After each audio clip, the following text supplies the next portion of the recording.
to end stunting, you have to do these two things. And yan nandyan yung listahan ng mga what's a nutrition specific and what's a nutrition sensitive. DOH was tasked to run the nutrition specific, while social welfare was tasked to run nutrition sensitive. I keep on saying that this is a dance between the two components. One cannot survive without the other. We cannot end stunting by just purely investing in nutrition specific. We have to make sure that the children stays that way by investing in that total environment. So just to give you an idea, the loan package or the ODA for this one is 4 billion went to DSWD, 7.76 billion went to DOH. The entire package is at 11.82. Now sa DSWD, tapos na ho kami dito. These are yung, I know you know the term, yung kalahi seeds. The same platform, community-driven development. The community will identify ano bang kailangan natin dito.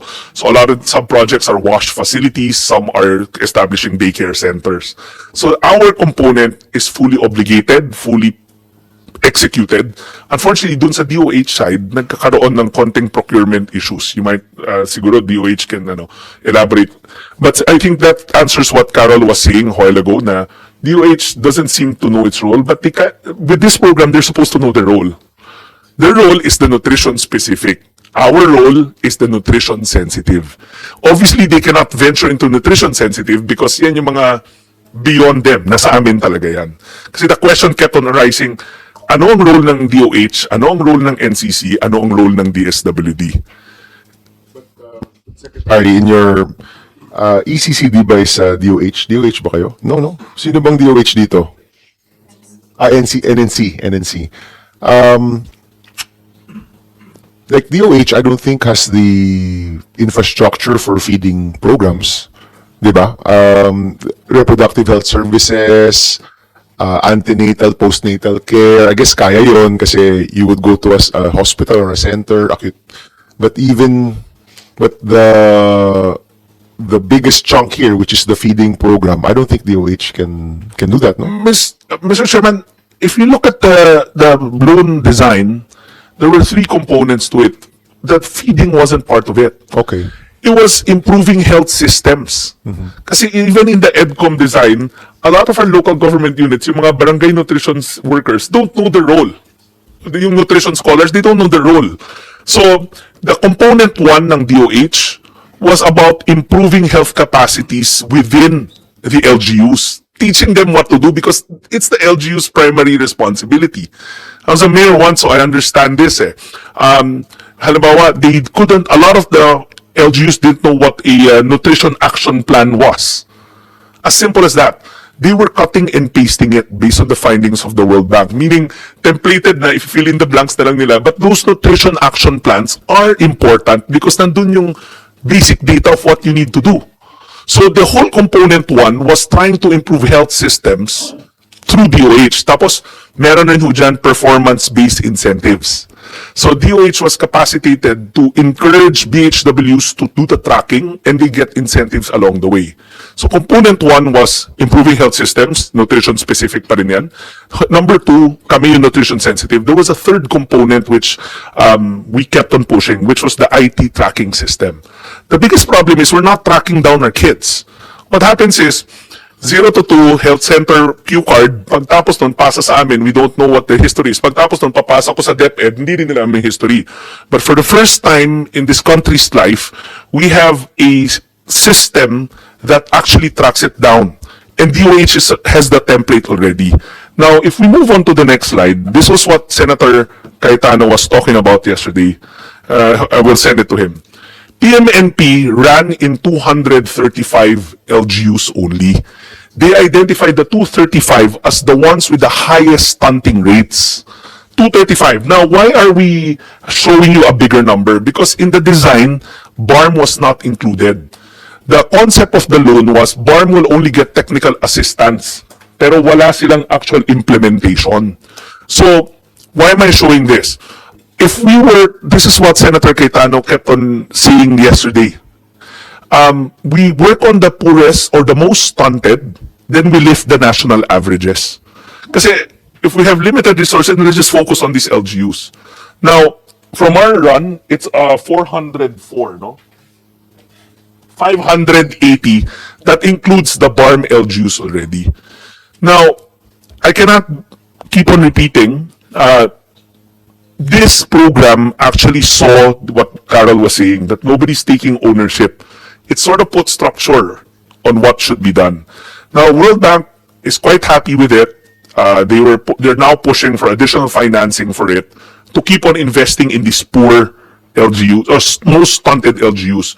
But the new design calls for adding BARM into the picture. Because BARM, as we know, has the highest prevalence of stunting rates in some of their LGUs. The original design, kasi technical assistance lang sila, there was no real implementation of the program. The rationale then was they have their own block grants, let them get it from their block grants. But I think doing the same thing over and over again will yield the same results as what was said yesterday. Just to clarify, earlier you were saying that for the 4 billion that you have, you're fully We're operating. done. Yes. The challenge is the 7 billion with the DOH, which we're saying there are, But they're getting there, Mr. Senator. yes, but one area, and as you put it, is, which was being raised earlier by Senator Bam, is who actually does the feeding programs. So in this particular nutrition-specific direct interventions of the DOH, it's the local governments, and that's why you have 580 LGUs, meaning that component of the program is where the training is required, the guidance and direction setting of the DOH will then be effectively implemented. In other words, in this program, your foot soldiers are your LGUs. Correct, Mr. Senator. Okay, understood. Even in DSWD, we don't have foot soldiers. Social welfare is also devolved. That's why may mga MSWDO, CSWDO. We're pretty much set up the same way that DOH is set up. We set the standards, we regulate them, but when it comes to implementation, it's the same. So, the first one was SFP, the second one was the first 1,000-day grant, and the third program is the Philippine Multisectoral Nutrition Program. It's really worth looking into kasi nandyan na ho siya eh. And the groundworks have been laid. Yeah. Secretary, I want to take a step back now. So these are programs we've applied for, we're currently doing, but parang for me kasi the fact na may handoff ka from 0 to 2, ibang ahensya, 2 to 5, ibang ahensya, 5 and up, ibang ahensya, parang it makes it difficult, di ba? If we had a chance to, take a step back and say, who's in the best position to solve the problem? What's the best structure? What's the right funding para maabot natin siya? Kasi the bill can serve as that reset, di ba?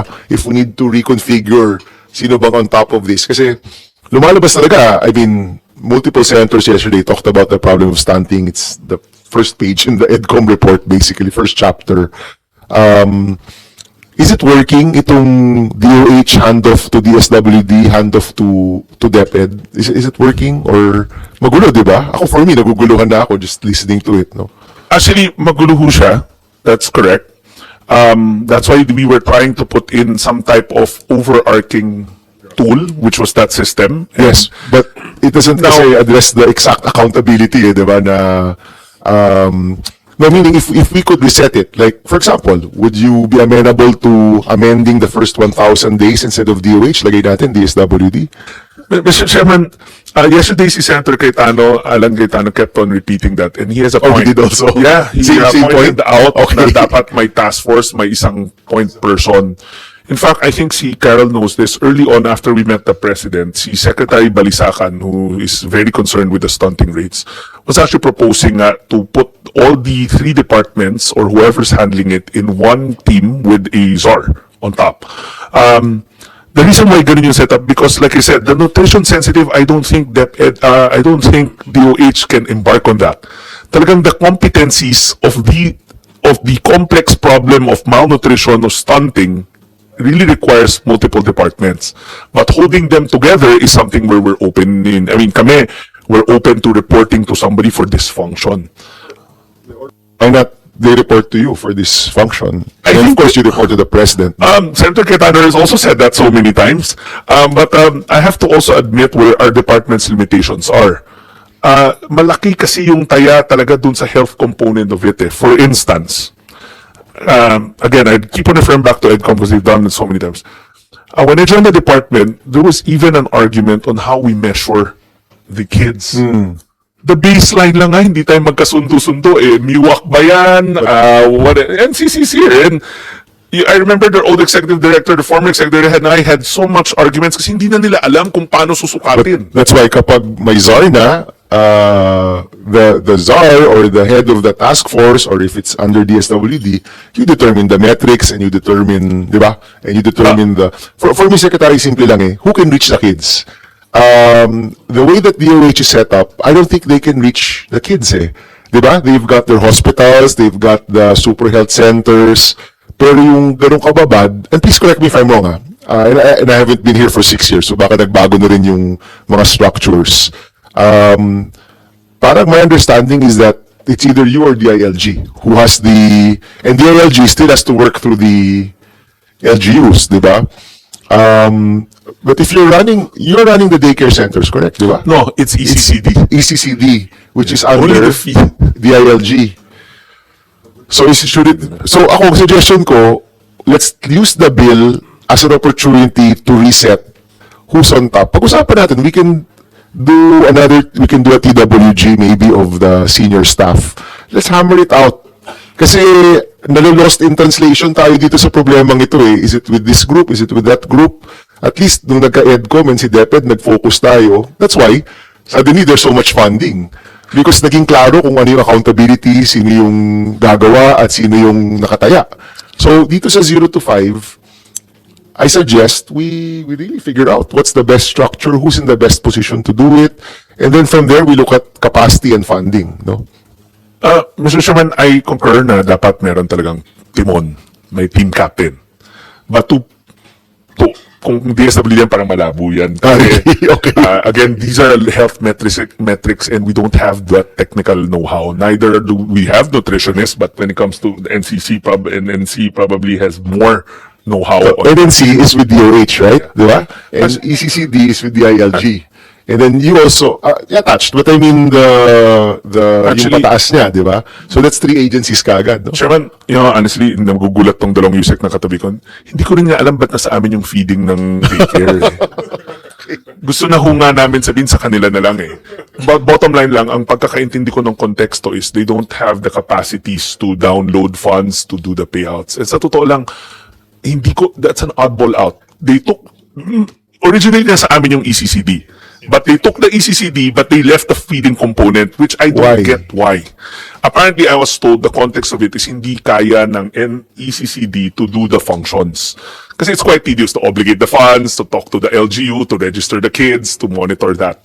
But kami, for the record, and I think the USEC in charge will agree, I would rather focus on our competency, the nutrition sensitive. Kanila na yung feeding, kami will just do the wash facilities, what we know how to do, what we do best, the community-driven development. Let us focus on that. That's 1. 2, yes, they will not be able to reach the kids, neither can we kasi devolve ang social welfare, but we have tools like the 4Ps. Nandyan in struktura, we can somehow tweak it a bit to reach those na wala pa sa facilities. Yun, for the record, it's confusing, I agree. Yung barangay-based, lahat ng 0 to 5 can get their supplements here or their food here, which is the idea, di ba? You're saying you're not set up for that. I don't think anybody's set up for that. I'll give you my prior life experience when I was a mayor. We saw this already in Valenzuela. What happened was we ran one of the biggest and most robust feeding programs there was. It was ahead of its time. We were feeding 15,000 kids at any given time. And ako yung mayor nun, hindi si Sherwin. Just for the record. No, I'm just joking. He set it up. I expanded it, but he set it up. I just had to put that in the record. Wala naman ho siya. We would see, we were working with ASED then, Ateneum, and we would see na over summer, pag napakawalan namin yung mga bata, bumabalik. By the time we weigh them in the next school year, We're back to wasted and severely wasted. DepEd knows that. So we tried to figure out how we can do the community feeding